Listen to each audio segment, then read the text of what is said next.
Hello, my name is Hack. I am a 20-year cosplay veteran. I have been cosplaying since 2004. I have been cosplaying for over half of my life. Well over half of my life. I would like to come on here to do some longer format videos. It's been a request for a very long time.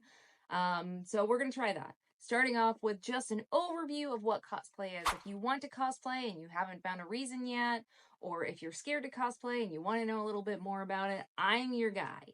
But the first thing we're going to do is talk about cosplay in general. What is it? How long has it been around? Because there's a lot of silly stigma about being a cosplayer. Cosplay is not a new thing. It's definitely older than probably your grandparents. First documented cosplayer ever was Morojo. And when she was 34 years old, she went to Worldcon in futuristic costumes. And no one else was cosplaying because it wasn't a thing. Everyone thought that it was really, really cool. I mean, can you imagine just going to a thing to hang out with your friends at a science fiction convention and just one guy comes dressed up as characters? Like, you want to do that too, right? I mean, that's how most of us got into cosplay, is seeing other people do it. So it was really, really cool. By the next year, more people were cosplaying and it just kind of grew from there. Worldcon did had to go on a little hiatus because of the whole war going on. But after that, cosplay came back better than ever. But Morojo, a woman who was 34 years old, was the first ever documented cosplayer. Back then, it wasn't called cosplay, it was called masquerading.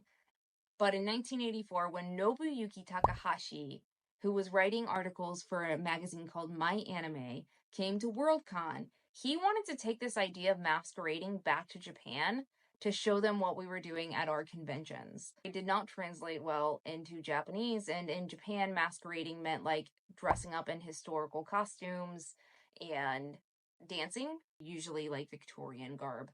Takahashi had to come up with a new word, and he saw the way that people in these costumes interacted at the conventions, and they didn't just wear these costumes. They weren't just wearing, they were also like acting like the characters they were portraying. And so he took the word costume and he took the word play, and in a very Japanese fashion smashed those together to make cosplay.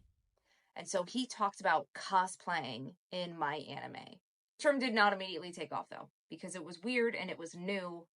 But in the 90s, with the advent of maid cafes in Tokyo, they started using cosplay as a term. And then it was brought back to America. So cosplay started in America, then went to Japan and got a new name, and then came back to America as cosplay.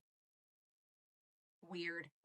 And it became normalized in our vernacular in nerd culture for meaning masquerading and dressing up as characters that you liked. It did not start as dressing up as anime characters. It started out with sci-fi. This started gaining popularity in the US because of the internet. Really good that cosplay actually started taking off in the US, because attendance at these cons in the US had been going down and down and down and down. But with cosplay and with the internet, the attendance started rising. And it was really, really cool. And it was a great opportunity for these cons to encourage cosplayers to come and have fun and dress up as their favorite characters. Cosplay really took a huge boom in the early 2000s and kind of became more of what we know it as today, where cosplay is kind of dressing up at cons in costumes of anime characters, but it's not always been like that. People have a lot of really weird ideas of what cosplay is, because I hear all the time, it's not cosplay if you're not wearing a wig. When I started, we didn't really have wigs. We had, like, some people would get Halloween wigs at, Spirit Halloween or whatever we had back then. But most of us were using our natural hair and like spraying it, or just using our natural hair as is. So the wig argument doesn't really stand. Some people can't even wear wigs. It's a thing. When people say things like, what, putting on a bikini and a wig isn't a cosplay, guess what it is? Because in the 70s, they had to put in rules for conventions that no costume is not a costume, because so many people were showing up without actual costumes. And Dragon Con actually still has that in their rules, that no costume is not a costume, because Dragon Con's a pretty historic sci-fi convention as opposed to anime conventions. So your argument of bikinis and wigs aren't cosplays, yes they are. They have historically been cosplay. People think that the normalization of cosplay is bad and that normies coming to cons is bad, but it has only been good for cosplay. Since cosplay became more and more popular, it has become a multi-billion-dollar industry in which we can more accessibly get costumes, because back in my day, you had to make them. There was no place to buy them. You had to make them or commission someone to make them for you, unlike what we can do now, which is buy these cosplays online and they're pre-made and they show up to your door in a few days.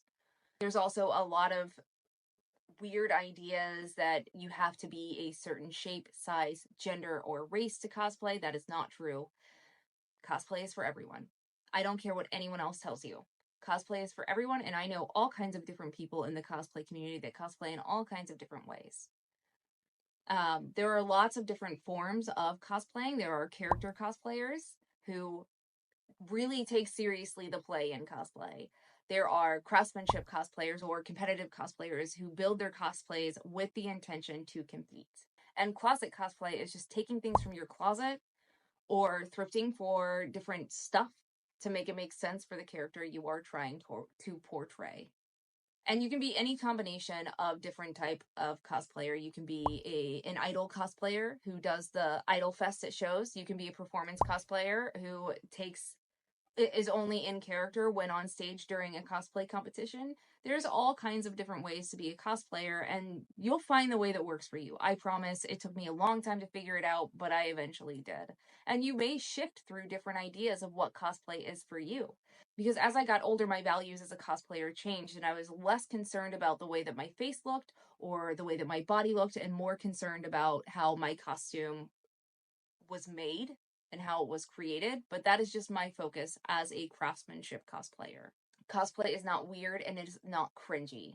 It is just an expression of love for a series. I really struggle with the idea that someone having fun and enjoying themselves and exploring a fandom is a bad thing. And I really think that people who call cosplay cringe are honestly just upset that they can't enjoy themselves in the world. That's my thought with it. And as someone who's 34 years old, all of the adults I know think it's really cool that I cosplay and they always want to see the work that I do. The cosplay community has a very, very long history. You are joining a community that has been going on since 1939. You are joining a community of so many different kinds of people, different skill levels, different abilities, different identities, all kinds of different things. And in that, you need to be respectful of everyone else's identity. No one cosplayer is better than another. A lot of people will think that craftsmanship cosplayers are the better cosplayers. They are not. Cosplay is not about having the best costume or the best wig or being the prettiest or being the skinniest. Cosplay is about putting on a costume and having fun. And generally speaking, it's the outside sources, the non-cosplayers, that put weird social expectations on us to look a certain way, to behave a certain way, and to appear a certain way. Anyways, that is my spiel, my introductory cosplay thing. On a personal note, I have been cosplaying for 20 years, as I said. I grew up in the community. It gave me so much joy. It gave me an outlet for a lot of stuff that I was going through as a teenager. I probably owe my life to this community, and it means so much to me. I have a lot of experience, good and bad. This is really hard. Oh my god.